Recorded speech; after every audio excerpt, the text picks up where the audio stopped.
MR constructions వాళ్ళు గుంటూరుకు 3 వైపులా 3 మంచి అపార్ట్మెంట్స్ నిర్మిస్తున్నారు. లాంలో రాధాకృష్ణ, గుజ్జనగూడలో యువి అర్బనైట్, తెనాలి రోడ్ లో కేవీ రెసిడెన్సీ. ఎంఆర్ కన్స్ట్రక్షన్స్, మీ ఇంటిని అందంగా నిర్మిస్తాం. వాళ్ళేముంది, ఆయన ఫస్ట్ నుంచి అధికారంలోకి వచ్చిన దగ్గర నుంచి అమరావతి శ్మశానం అన్నాడు.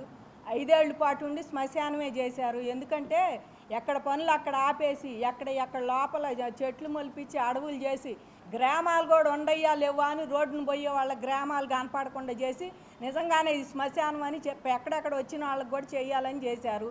5 ఏళ్ల తర్వాత కూడా ఇప్పుడు అదంతా జంగిల్ క్లియరెన్స్ చేసి మళ్ళీ మేము పనులు మొదలు పెడుతున్నామని ఇప్పుడు వచ్చిన గవర్నమెంట్ అంటే కూడా వాళ్ళకి లెక్క లేకుండా వాళ్ళ బొత్స సత్యనారాయణ గారు మళ్ళీ నేను అంటానని చెప్పి ఒక ఆమె ఇది దెయ్యాల నగరం అని చెప్పేసి, దెయ్యాల నగరం అంటే మేము 29 ఊళ్ళో వాళ్ళని దెయ్యాలమా, లేకపోతే అమరావతి రాజధాని ఆంధ్రప్రదేశ్ మొత్తం దెయ్యాల నగరం అవ్వాలని కోరుకుంటున్నారా? వాళ్ళ రాజధాని అమరావతి, ఆంధ్రప్రదేశ్ అంతా మా 29 ఊళ్ళకి అమరావతి కాదు కదా. వాళ్ళు ఏ ఉద్దేశంతో అంటున్నారో అది మా తెలియజేయాలి. ఆమె కూడా ఆడాం కానీ ఆ బొత్స సత్యనారాయణ గారు కానీ తెలియజేయాలి. ఎప్పటికైనా మేము అందరం దెయ్యాలమైతే మరి మీరు ఎట్టా వచ్చి మాట్లాడుతున్నారు? అక్కడికి వచ్చి అక్కడ నుంచో మీరు మాట్లాడాడు ఎవరితో? అక్కడ శాసనసభలో మాట్లాడుతున్నారు, శాసన మండలిలో మాట్లాడుతున్నారు, ఎవరితో మాట్లాడుతున్నారు మీరు అందరూ? కాబట్టి వీళ్ళకి ఒక్కటే చదువుతున్నాను, ఇంకా వీళ్ళకి సిగ్గు రాలేదు, శరం 2 రాలేదు. ఇంకా ఏదో మా పార్టీ మళ్ళీ వచ్చింది 30 ఏళ్ళు ఉంటా నాయకుడు చదువుతున్నాడు కదా, ఇంకా రాండి అని వీళ్ళకి పిలిచి ప్రెస్ మీట్లు పెట్టి మేము మళ్ళీ వచ్చి 30 ఏళ్ళలో ఉంటాం, ఈ 5 ఏళ్ళు కూడా శ్మశానం అంటే అదే అందరూ సహకరించింది ప్రకృతి కూడా మాకు మళ్ళీ శ్మశానం అయిద్దేమో అనుకుంటున్నాడేమో ఆయన ఉద్దేశంలో. ఆయనకి ఆయన కాన్స్టిట్యున్సీలో ఓటులు లేక నువ్వు ఎమ్మెల్యే కూడా ఓడిపోయావు. నువ్వు అసలు ఎమ్మెల్యేకి తక్కువ, ఎమ్మెల్సీకి ఎక్కువ. నిజం మాట్లాడాలంటే బొత్స సత్యనారాయణ గారు అక్కడికి వచ్చి నీ ఇష్టం వచ్చినట్టు నేను సీనియర్ నాయకుడు నేను మాట్లాడితే చెల్లిద్ది అనుకున్నా. అమరావతిలో ఎవరు ఊరుకునే పరిస్థితిలో కూడా లేరయ్యా ఈసారి.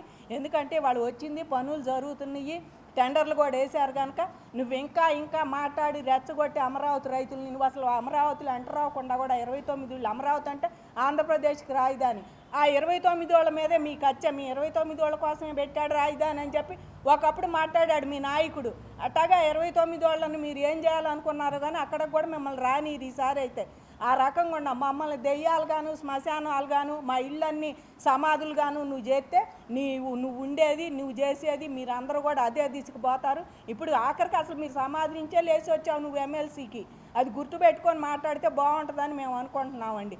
ఆడవాళ్ళకు కూడా ఇప్పటికే మేము చెప్పేది ఒకటేనండి, మీరు మాట్లాడేది మీ 11 మంది కూడా గెలిచిన వాళ్ళు శాసన మండలికి ఎందుకు వస్తున్నారు? అసలు శాసనసభకు రాకుండా శాసన మండలికి ఎందుకు వస్తున్నట్టు మీరు ఎమ్మెల్సీలు?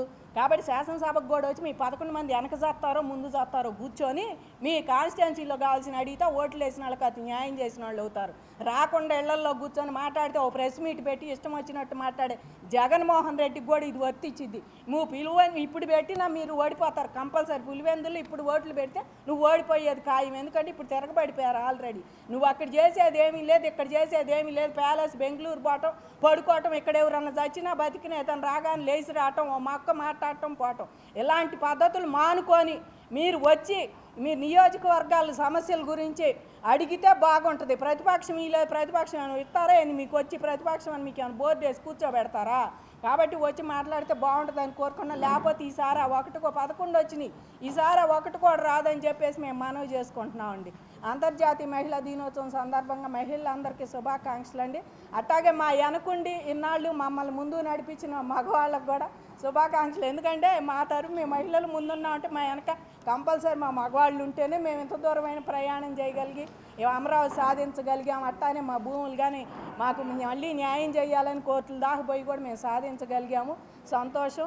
ఇప్పటికైనా జగన్మోహన్ రెడ్డి గారికి అయితే ఇంట్లో కూర్చొని మెదలకుండా ఇవన్నీ మానేసి ఆయన కేసులు ఆయన చూసుకొని మరి ముందుకెళ్ళాలి వెనక్కి వెళ్ళాలి. ఇప్పుడు బాబాయ్ కేసు కూడా ముందుకు వస్తున్నట్టుంది. అవన్నీ చూసుకొని దాన్ని ఏం లాబింగ్ చేసుకుంటావో సెంటర్లో పోయి ఇంకోటి చేసుకుంటావు సిబిఐ వాళ్ళతో నీ ఇష్టం వచ్చినట్టు చేసుకోయా. మమ్మల్ని అయితే వదిలిపెట్టి మీకు ఈ దండాలు పెడతాం. ఈ రాజధానిని రాష్ట్రాన్ని వదిలేసి నీ పార్టీ నువ్వు చేసుకుంటే శుభ్రంగా మీకు ఏ ప్రభుత్వం అయినా ప్రశ్నిస్తాం. పనులు చేయకపోతే తప్పకుండా అమరావతినైనా ఇప్పుడున్న ప్రభుత్వాన్ని ప్రశ్నిస్తాం. మేమేం ఊరుకోము. నువ్వు ప్రతిపక్షంగా నువ్వేం చేయక్కర్లా. ఏదైనా అక్కడ జరగకపోయినా వెళ్తానే ఉన్నాం. రైతులు ఏది జరగట్లేదేంటి పనులని కానీ ఎక్కడ నియోజకవర్గం వాళ్ళు అక్కడ మంత్రులు వాళ్ళు అసెంబ్లీలో ఏంటల్లా మీరు జరుగుతూనే ఉంటాయి పనులు. నువ్వు వదిలేస్తే ఆనందంగా ఉంటాం.